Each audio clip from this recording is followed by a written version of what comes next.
Rahmat. Lekin ovqat sovuq. O'zi har doim sovuq bo'lgan. Sen bu yerdan emasmisan? Shu yerlik edim.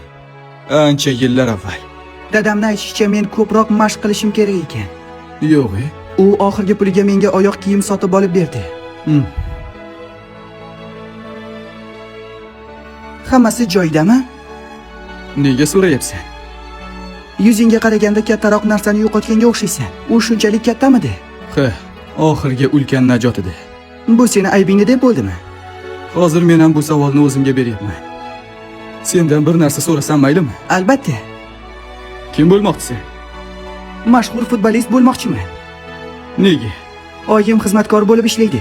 Dadam bo'lsa kechalari bilan ishlaydi. Oilamga, ularni bariga yordam beraman. Senchi, sen kim bo'lmoqchi eding? To'g'risini aytsam, Sen bunga erishdingmi? Cristiano, o'g'lim. Qo'y, sen menga aytmading. Sen bunga erishdingmi? Maqsadingga yetdingmi?